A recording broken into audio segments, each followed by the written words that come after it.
Welcome to a journey through time, to an era when Amsterdam was the center of global trade, a beacon of wealth, innovation, and artistic brilliance. The 1600s, the Dutch Golden Age, when this city of canals and merchants became the richest city in the world. For centuries, these scenes have existed only as engravings and drawings, frozen moments captured by the artists who walked these very streets.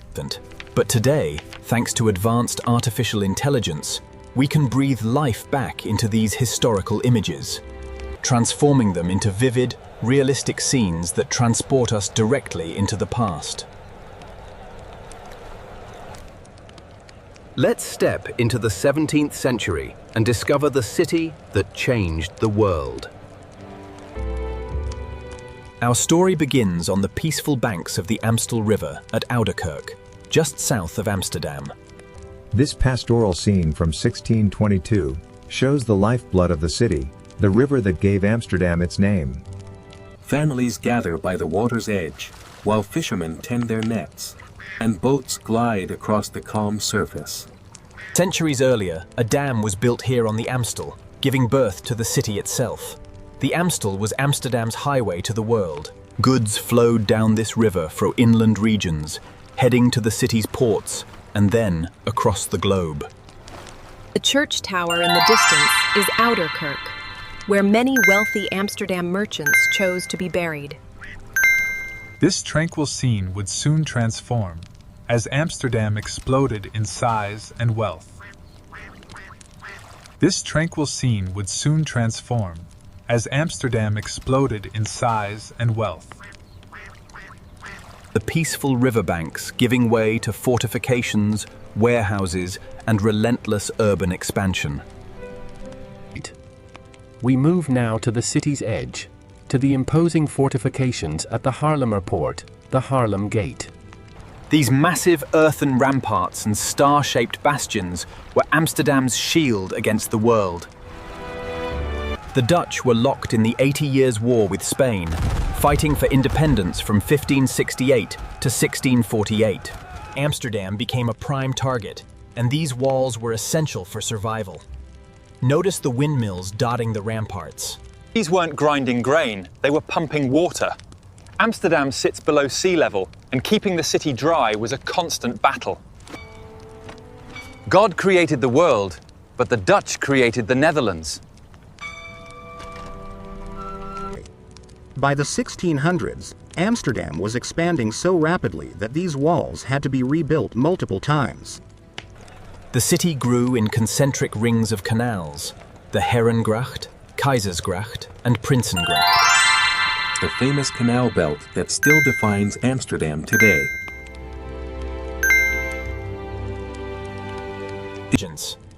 From the gates, we move to the old harbor basin, where the St. Anthony's Gate appears in the background.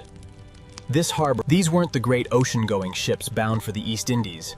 These were barges, fishing boats, and canal boats that kept the city fed and supplied. Fresh fish from the Zuiderzee, timber from the Baltic, grain from the Dutch countryside, all passed through harbors like this. Amsterdam's genius was organization and efficiency. Goods transferred from sea-going vessels to canal boats with remarkable speed. Fresh fish from the Zuiderzee, timber from the Baltic, grain from the Dutch countryside, all passed through harbors like this. Now we arrive at the main harbor of Amsterdam, with its guardhouse standing sentinel. This is where the ocean met the city, where ships from around the world anchored and unloaded their precious cargoes. Look at the forest of masts. Each ship represents a fortune. Spices from the Moluccas, silk from China, furs from Russia. Sugar from Brazil, timber from Scandinavia. Amsterdam didn't produce much itself, but mastered the art of being the middleman, buying low and selling high. The Spathas. These two imposing blockhouses guarded the southern approach to Amsterdam along the Amstel. Built as defensive structures in 16... This rivalry between cities weakens our defenses. We must present a united front against the English Navy, or we are lost. Amsterdam was at the height of its power, but facing new challenges. The First Anglo-Dutch War would break out just a year later. These blockhouses were the city's response, serving both as military defense and customs posts, ensuring goods entering. A transcription for description for this video is based on the user-provided script. Notice the boats passing between them. And Amsterdam's merchants had no patience for disruptions to business. Wealthy merchants and common laborers alike glided across the ice.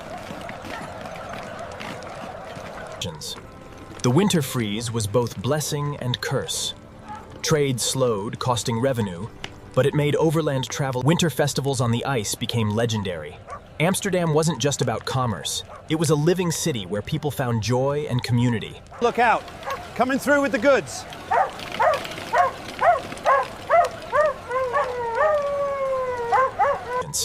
Welcome to the Newmarkt. Welcome to the Newmarkt, dominated by the magnificent Waag, the Way House.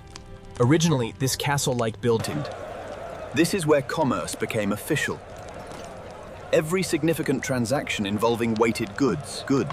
The square bustled with activity.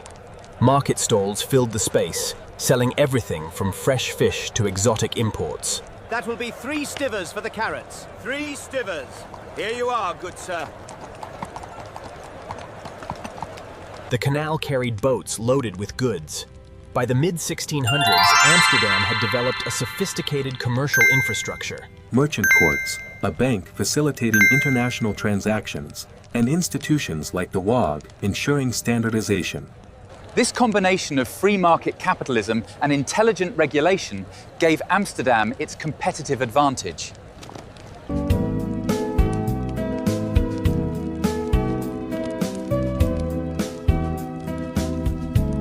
Fipsits. From the market's bustle, we move to the elegant Cloveniersburgwal Canal and the magnificent Trippenhaus. Completed in arms dealers who made fortunes supplying weapons during the 80 Years' War. This is where Amsterdam's wealth became visible. Canal houses weren't just homes. They were architectural masterpieces announcing success.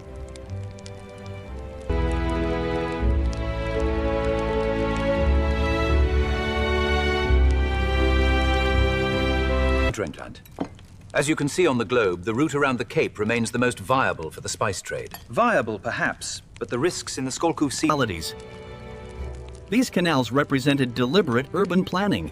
Unlike medieval cities with winding streets, Amsterdam creating thousands of building plots sold to merchants and aristocrats. Living here meant you were Amsterdam's elite, the regents and merchants who ran the economy and commissioned portraits by masters like Rembrandt and Vermeer.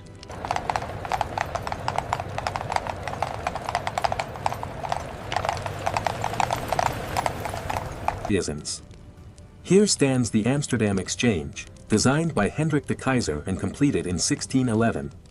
This was the step into this courtyard, and you're surrounded by merchants from across Europe and beyond, shouting prices, negotiating deals. 50 guilders for the futures contract, payable in 3 months. Done. We shall finalize the shares at the agreed rate. The Amsterdam Exchange was the world's first stock exchange in the modern sense. When the Dutch East India Company issued shares in 1602, they could be traded here. This created liquidity. Investors could get their money back without waiting for ships to return from Asia. Amsterdam's merchants didn't just trade, they innovated. They developed short selling, options trading, and speculative futures. The city even experienced the world's first major bubble, tulip mania in 1637, when tulip bulb prices reached absurd heights before crashing. The exchange was open to anyone with capital or credit, regardless of background. By the 1650s, We arrive now at Dam Square, the absolute heart of Amsterdam. This vast space was the original. In the center stands the town hall, which burned down in 1652 and was replaced by the... This building housed the city government, the burgomasters and council members, who ran Amsterdam with remarkable efficiency.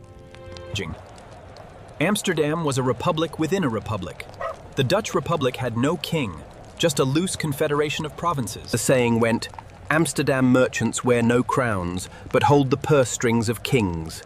The square bustled perpetually. Markets filled the space. Public executions occasionally occurred here.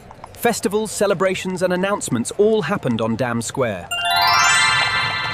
Rising above the Western Canal Belt stands the Westerkerk, the Western Church. Its tower, the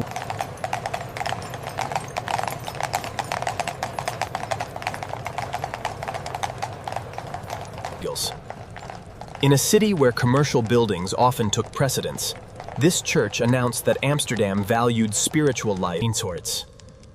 The interior was deliberately austere. No lavish Catholic decorations. The focus was on resting in the shadow of this magnificent tower.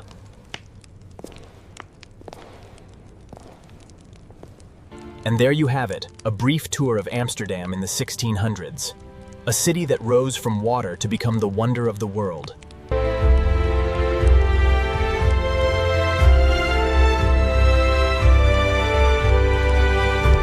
We intend to produce many more of these AI reconstructions, so please let us know in the comments which city you'd love to see next.